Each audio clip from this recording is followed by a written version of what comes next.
Welcome to Spiritual Psychic with Sarah Wiseman, where you'll learn how to unlock the secrets of spiritual intuition and your own psychic gifts. Here's Sarah.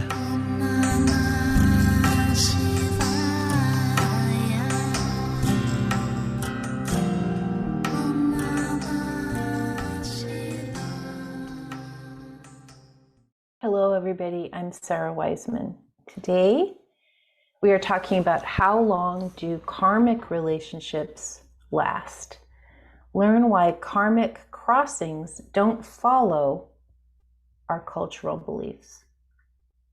So our cultural beliefs is that as a new age person who follows new age or spirituality or ancient tradition, the idea of karma is we come in, we have some soul lessons to work out with someone, we meet them again in this lifetime after maybe having many past lives with them.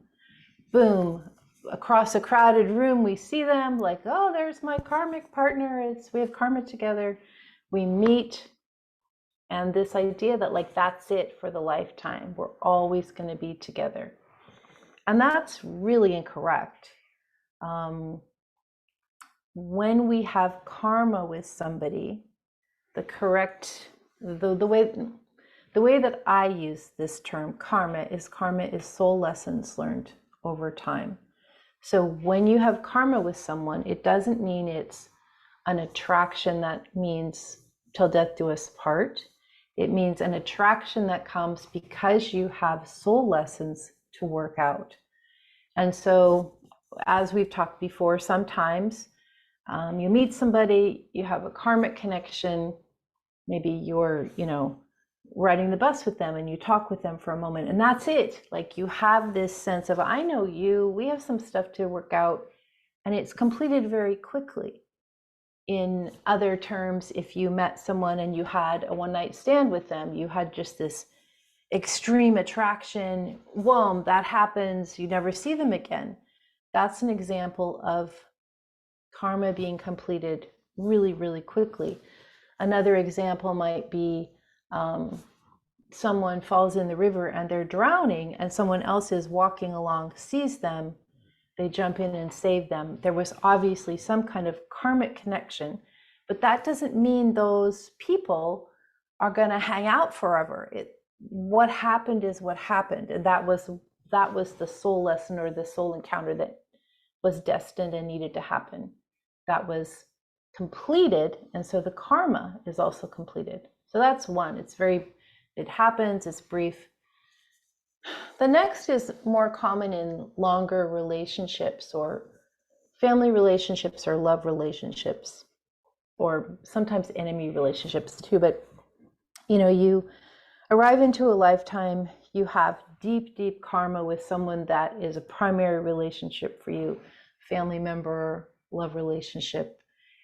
And then it's like you have these lessons and you have a long lifespan to work on them, but you don't seem to get very far at learning the lessons. It's like you have these lessons, you come together, you sort of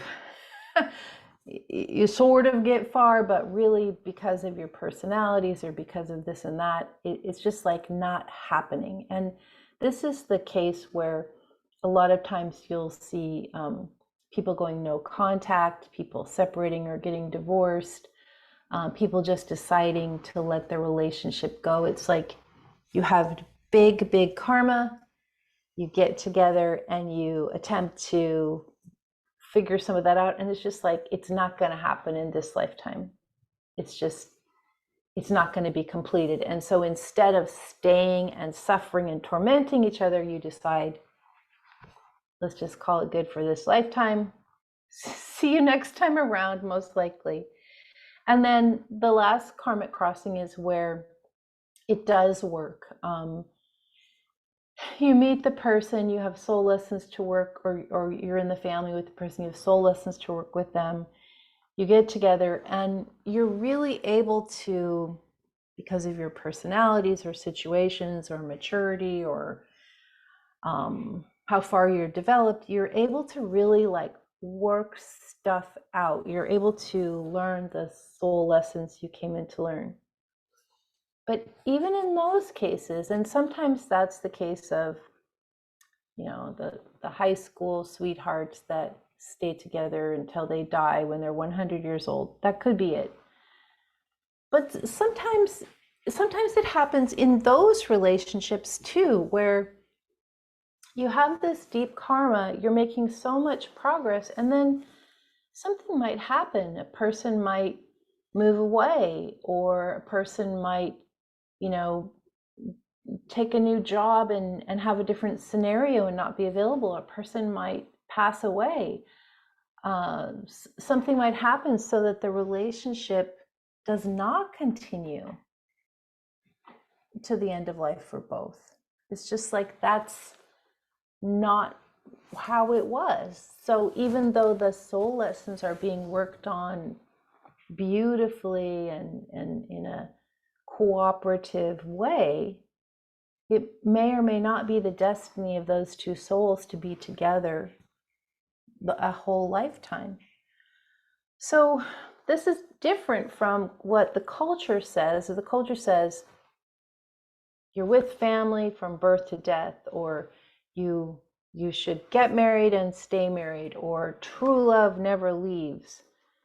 Best friends always stick together.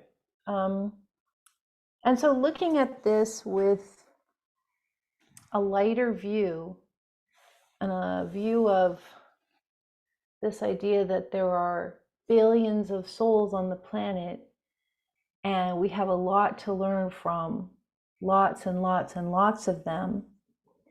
And this idea that there's only going to be like 2 or 3 souls that we stick to forever, just kind of like loosening that up and looking in a more not expanded view, looking from a bird's eye perspective, looking from as if you're the universe looking down at all the teeming humanity on the planet, trying to figure out who needs to learn soul lessons from who, and who had past life karma with who. And it's like the world's a pretty big place.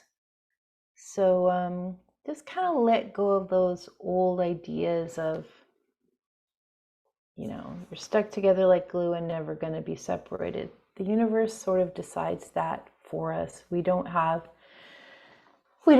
control over all of the destiny. Things happen. We just don't know. So, you know, do the best you can in the relationships you're in. That's all we can do, right? Just try your hardest, do the best.